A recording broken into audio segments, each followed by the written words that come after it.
우리 언론의 보도 동향 살펴보는 미디어 포커스입니다. 민주언론 시민연합의 김원경 사무처장 어서 오십시오. 안녕하세요. 네.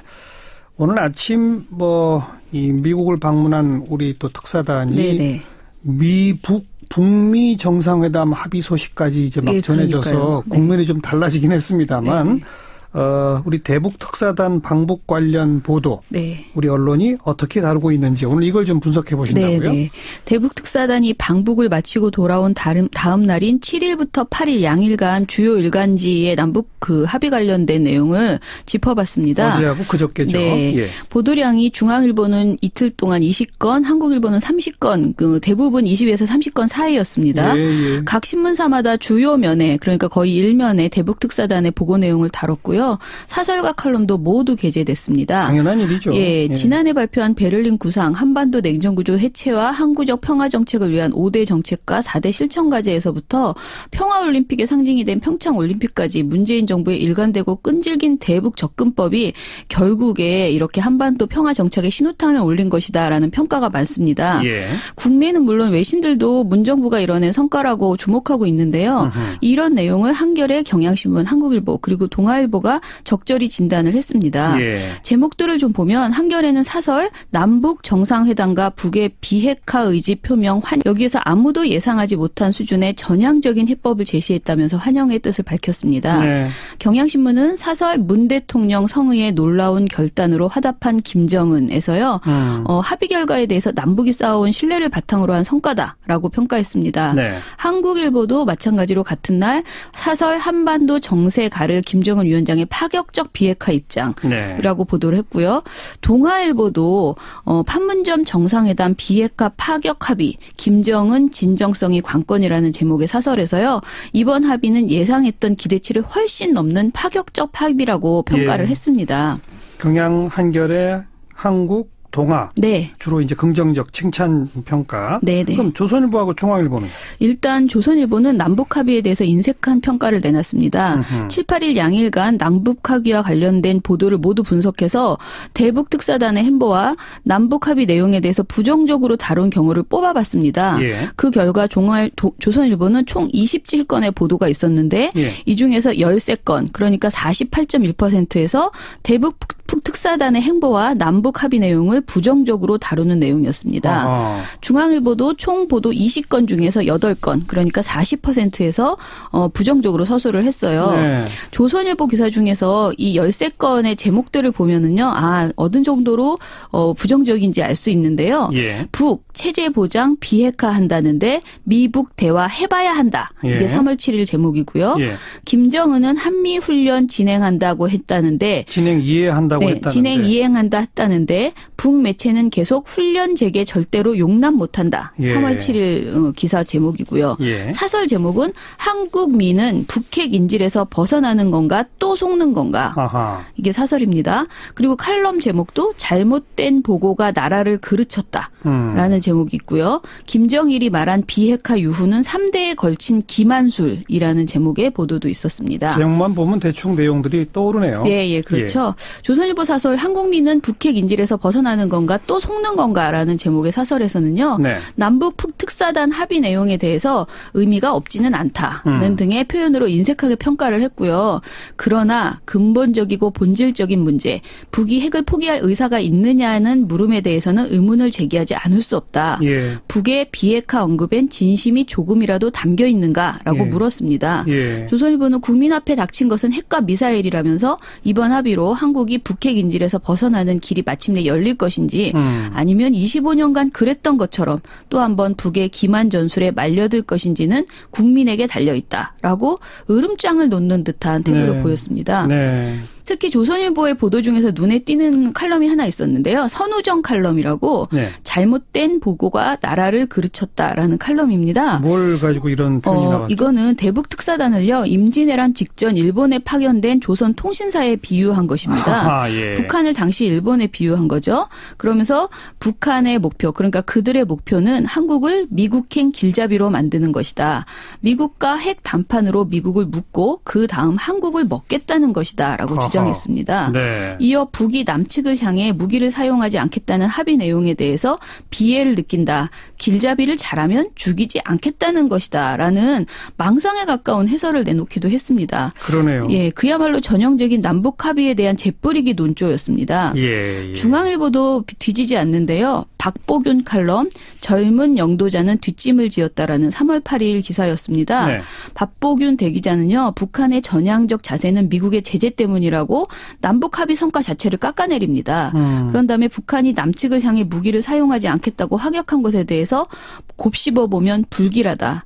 한국인 다수의 자존심을 상하게 한다는 등 남북 갈등을 부추기는 내용을 전했습니다. 예. 또 김정은의 목표는 국제사회에서 핵 보유국으로 인정받아 공존하는 것이라면서 그런 상황은 우리에게 악몽, 한민족의 재앙이라고 부정적으로 덧붙였습니다. 네. 네. 미국과 북한 정상회담 뭐 합의 뭐 이런 상황 변화에 대해서 또 이들이 어떻게 쓸지 참 궁금해지네요. 예, 그렇죠. 내일 아침 신문이 기다려지는 거예요. 뭐 또 다른 보도의 특징 짚을 게 또 있나요? 예, 또 있는데요. 예. 그 7일 중앙일보 칼럼 이영종의 평양 오디세이라는 것이 굉장히 눈에 띄었는데요. 네. 이게 이제 그 칼럼이긴 한데 굉장히 기사처럼 크게 한 전면을 차지하는 그런 기사였습니다. 제목은 눈살 찌푸리게 한 특사 5인방의 김정은 앞 깨알 메모였는데요. 네. 대북 특사단이 부적절한 행동을 했다는 거예요. 그래서 그 사례가 김정은 접견 시 특사단에 지나친 깨알 메모, 특사단 사진 촬영 때 북측 결례 논란, 깜깜이 보도와 부실 브리핑, 김정은, 김여정 남매 감싸기식 대응 지적, 그리고 우리 정부의 과도한 의미 부여 이런 내용을 꼽았습니다. 예. 이 칼럼을 24면 대부분을 할애해서 편집을 했고요. 칼럼은 김정은 위원장과의 면담에서 특사 5인이 5명이 모두 깨알 메모를 하는 장면이 북한 언론에 나와서 선전의 빌미를 제공했다. 그리고 특사단이 사진을 찍을 때 김정은 위원장의 뒷짐짐 자세와 사진 배경이 부적절했는데 이를 쉽게 간과했다라고 예. 지적했습니다. 예. 그리고 너무 오버하거나 성과에 집착하는 태도는 피했으면 한다거나 김여정의 청와대 방문에 이어 김정은 면담 때는 우리 국민은 이들 남매의 육성 하나 접하지 못했다면서 북한의 신비주의 전략을 우리 정부가 거드는 모양새였다라고 비난했습니다. 네. 이 전반적으로 우리의 저 자세에 대해서 굉장히 비난하는 이런 칼럼을 내놨습니다. 그리고 이 비굴하게 응했다 이런 식이라는 네. 거군요. 그리고 예. 이 칼럼에 굉장히 큰 사진과 이렇게 그 그래픽을 통해서 아까 제가 말씀드린 문제점들을 굉장히 부각하는 네. 그런 이미지도 담았고요. 예. 조선일보는 또 대북 확성기 마식령 스키장 관광 면소로 손색 없어라는 3월 7일 보도가 있었는데요. 이게 굉장히 뜬금없이 우리나라에서 하는 대북 확성기에 대해서 논했습니다. 예. 대북 특사단 관련 보도가 대부분인 5면에 배치된 기사였는데요. 이 기사에서는 대북 확성기 방송에서 북한 체제 비판과 실상을 알리는 내용이 작년에 비해서 절반 이하로 준 것이 확인됐다라고 보도를 했어요. 네. 김정은에 대한 직접 비판은 줄어들었고 대신 북한 인권 탄압의 상징으로 비판받는 마식령 스키장을 홍보하는 내용이 포함됐다라고 이렇게 전했습니다. 예. 물론 앞으로 북핵 문제가 완벽하게 해결될 때까지는 참 넘어야 할 산도 많고 우려해야 할 점도 많죠. 하지만 극적으로 이렇게 상황을 좀 전환시키고 있는 거에 대해서는 평가할 걸 평가해줘야 되는데 그렇죠. 예. 유독 조선일보하고 중앙일보가 좀 못마땅한 게 많은 것 같다. 네. 그래요. 오늘 언론 비평 이 정도 하고 예. YTN이 총파업 벌써 37일째라고요? 네네. 이거 잘 모르시는 청취자분들 많아서. 네네. 저도 KBS, MBC 정상화에 대해서는 이 시간에 여러 번 다뤘는데요. 자주 소개해 주셨어요. 네, YTN 얘기를 너무 안 해서 오늘은 일부러 가지고 왔습니다. YTN도 한참 파업하고 뭐 하다가 정상화 된 걸로들 알고 있는데. 네. 예. 언론노조 YTN 지부, 이제부터는 YTN 노조라고 할게요. YTN 노조가 지난해 12월 28일 선임된 최남수 사장의 사퇴를 요구하면서 총파업이 37일째 진행되고 있습니다. 네. 지난해 11월 5일 YTN 이사회가 최남수 머니투데이 방송 대표이사를 YTN 사장으로 내정했고요. 12월 28일에 주총을 거쳐서 선임이 됐습니다. 예. 당시 최 사장 내정 이전에 노종면 해직 기자가 서류 심사에서 이례적인 0점을 받으면서 탈락을 했습니다. 그랬었죠. 예, 그래서 노조 출신이라는 이유로 거부한 거 아니냐는 논란이 있었고요. 예. 그 이후에 이제 최 사장이 선임이 된 거죠. 네. 이후 YTN 지부는 최남수 사장 반대 투쟁에 돌입하고 출근 저지 투쟁을 이어가다가 2월 1일에 80%에 달하는 찬성률로 총파업을 시작을 했습니다. 최남수 사장이 선임되는 과정은 이사회, 주주총회 절차상 문제가 없잖아요. 네네. 근데 노조가 반대하는 이유가 뭡니까?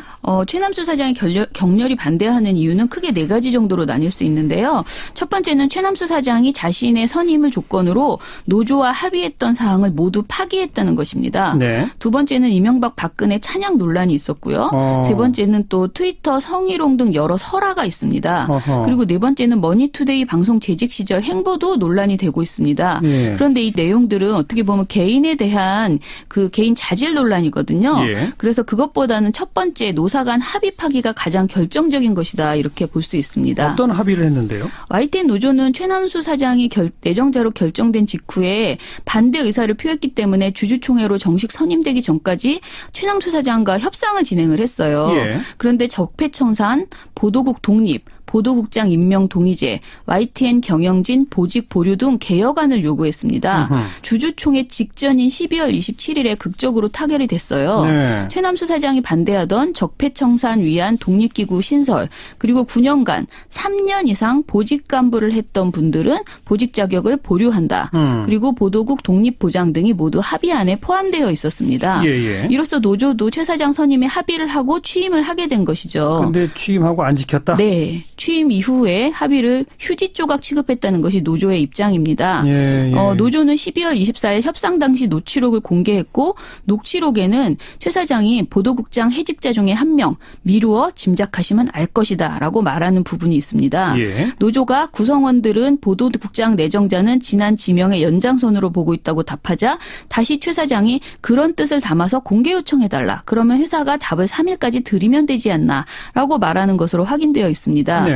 이 말만 들어봐도 노종면 기자를 보도국장으로 서로 이야기한 것으로 보입니다. 그런데 최 사장은 노종면 보도국장에 대해서 여지는 줬지만 확정은 안 했다면서 보도국장 재내정 합의를 끝까지 부인했습니다. 여지는 줬지만 확정은 안 했다. 네. 예.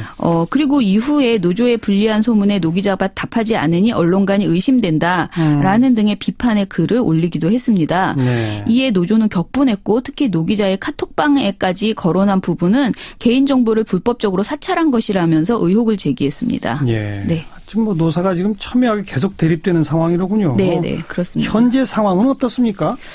최 사장이 노조와 합의한 9년간 3년 이상 보직 인사 임명 자격 보류 조항에 반하는 사람을 또 다시 최근에 이제 임명을 했습니다. 네. 그러면서 더 불거졌고요. 또 한 번 합의를 파기했는데요. 예, 그렇죠. YTN 노조는 합의 파기 파문이 일었던 1월 5일부터 출근 저지 투쟁을 비롯해서 최남수 사장 퇴진 운동을 전개하고 2월 1일부터 지금까지 계속 총파업을 진행 중인 것이고요. 이런 상황에서 사실상 노조는 최남수 사장은 출근 저지 투쟁이 시작되자마자 로펌을 물색하고 한 달도 되기 전에 법적 대응에 나섰다면서 이명박 정부보다 더하다라고 비판을 하기 시작했습니다. 예. 법적 대응까지 불사하는 최 사장 측 행보에 대해서 지난해 말 9년 만에 해직자 복직으로 봄을 맞이했던 YTN이 지금 혼돈에 빠졌다라는 지적이 나오고 있습니다. 더 좀 관심을 가져야 되겠네요. 네, 그렇습니다. 지켜보죠. 오늘 고맙습니다. 네. 네, 미디어 포커스였습니다. 민주언론시민연합 김원경 사무처장이었어요.